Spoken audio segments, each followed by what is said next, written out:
Baiklah, Assalamualaikum warahmatullahi wabarakatuh. Sebelumnya, perkenalkan terlebih dahulu, kami dari kelompok 3,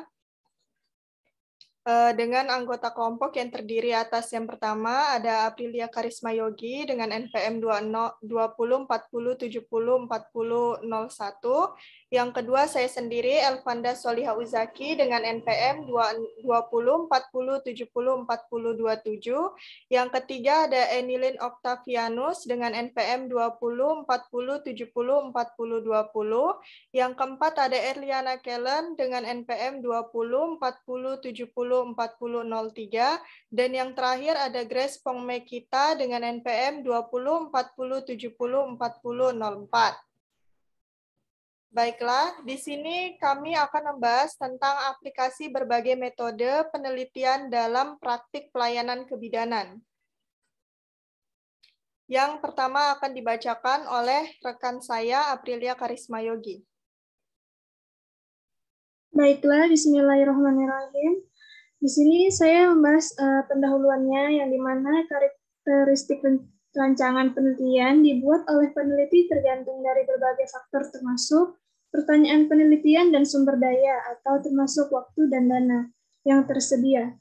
Masing-masing rancangan penelitian mempunyai keuntungan dan kerugian tersendiri.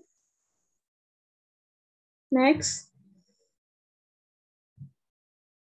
Pada pembahasan berbagai metode penelitian kebidanan ini, yang pertama ada metode penelitian kualitatif. Penelitian kualitatif merupakan jenis penelitian yang mengembangkan sebuah pengalaman atau fenomena. Berbagai jenis metode penelitian merupakan bagian dari jenis penelitian ini termasuk fenomenologi dan teori grounded. Pada penelitian ini, biasanya data penelitian berupa teks atau gambar-gambar. Pertanyaan penelitian yang tepat untuk jenis rancangan penelitian ini termasuk, apakah pengalaman seorang ibu lesbian dengan pelayanan maternitas di Australia? Sekian dari saya, akan dilanjutkan oleh pemateri berikutnya.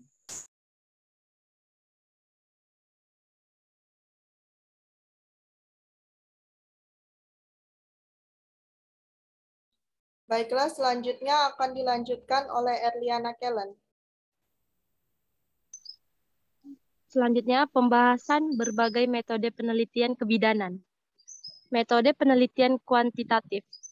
Merupakan jenis penelitian di mana berbagai jenis rancangannya berfokus pada keluaran kuantitatif dengan data yang biasanya disajikan dalam bentuk angka-angka, RCT, cohort, case control, merupakan contoh-contoh rangkaian penelitian ini. Pertanyaan penelitian tepat untuk jenis penelitian ini termasuk bagaimana perbandingan keluaran klinis dengan ibu bersalin dengan resiko rendah yang memilih bersalin di unit kebidanan rumah sakit dibandingkan dengan yang memilih di klinik bersalin. Sekian, saya kembalikan ke moderator.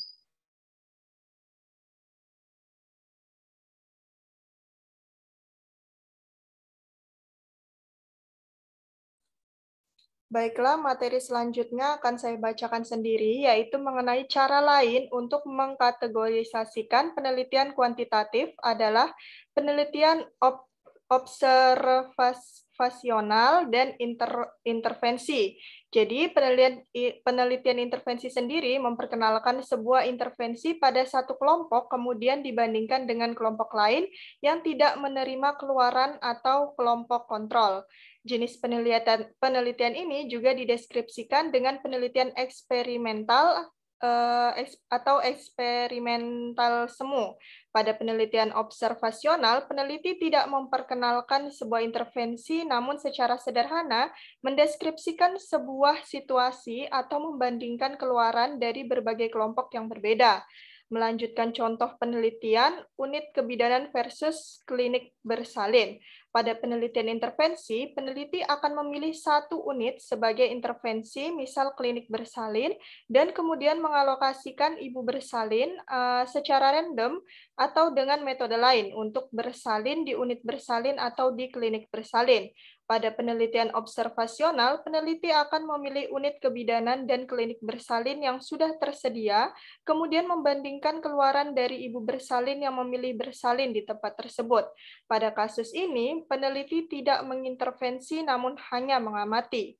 Selanjutnya, penelitian intervensi termasuk RSTS dan pandangan eksperimental semu. Sedangkan penelitian observasional termasuk studi kasus, kohort, dan case control yang akan dijelaskan oleh rekan saya selanjutnya, yaitu Enilin Octavianus.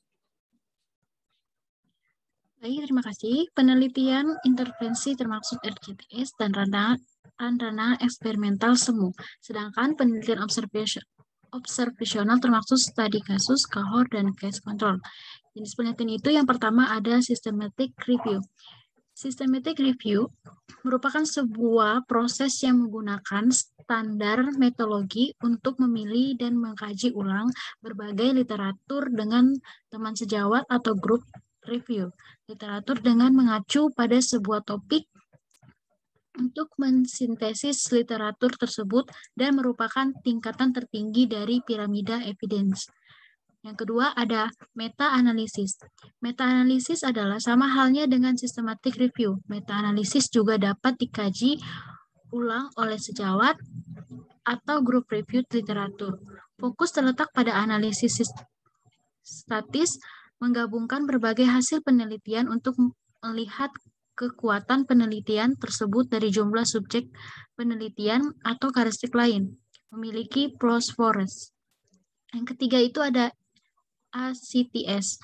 Subjek penelitian diajak untuk menerima sebuah terapi baru atau terapi standar. Biasanya digunakan untuk mengurangi atau menghilangkan bias dengan pembuatan tunggal, ganda, atau triple.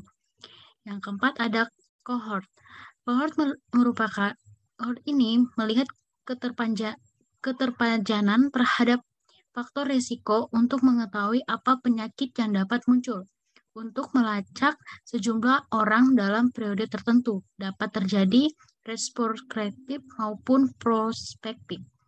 Selanjutnya itu ada opini ahli. Mohon maaf, selanjutnya itu ada case control. Case control itu adalah penelitian berdasarkan pada keterpajanan terhadap penyakit, melacak orang yang terpajan sebuah penyakit atau kasus, dan membandingkan dengan pasien yang sama yang tanpa penyakit atau kontrol. Kemudian itu ada opini ahli. Opini ahli ini biasanya tidak berdasarkan penelitian satu atau lebih. Kemudian terapi. Terapi itu termasuk dalam uji coba atau RCT. Diagnosis atau sensitivitas, spesifitas, rasio, probabilitas terapi, kohort atau case control. Dan yang terakhir itu ada prognosis atau prospektif atau retrospektif, perbandingan dari berbagai populasi. Baik, selanjutnya saya kembalikan kepada moderator. Baiklah, selanjutnya mengenai tingkatan evidence base, ini merupakan gambarannya dan akan dibacakan penjelasannya oleh rekan saya Grace Pongmekita.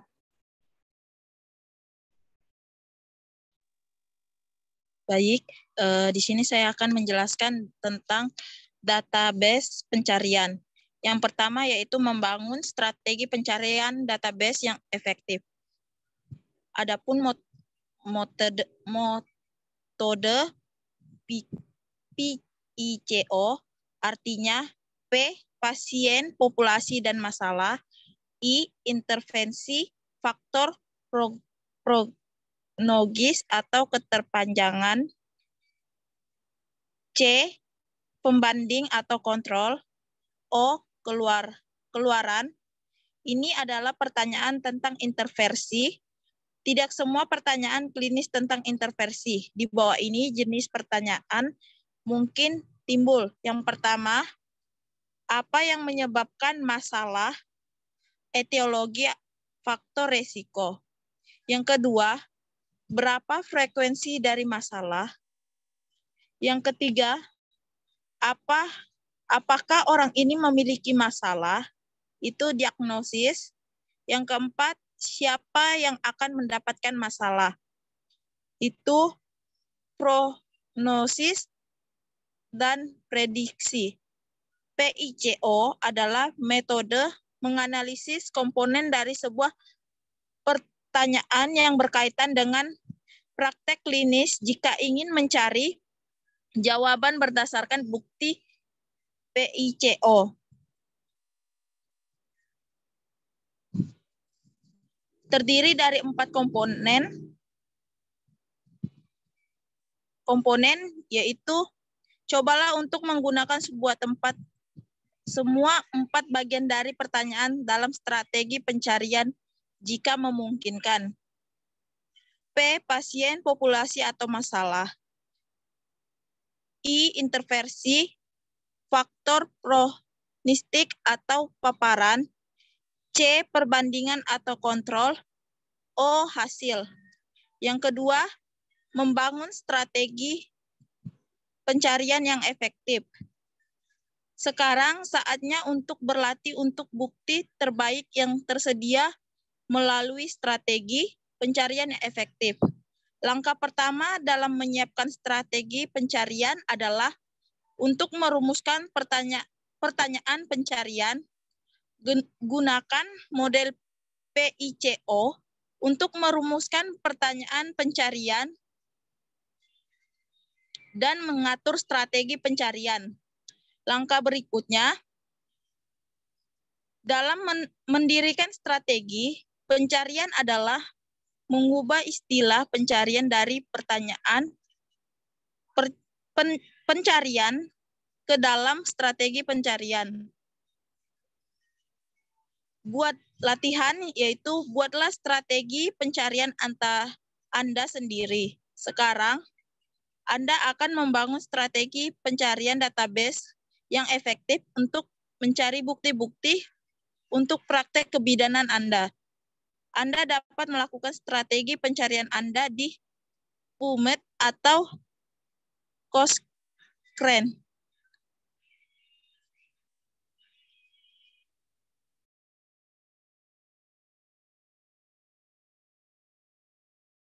Baiklah, sekian presentasi yang dapat kami lakukan. Kurang lebihnya mohon dimaafkan. Wabillahi taufik walhidayah. Wassalamualaikum warahmatullahi wabarakatuh dan terima kasih.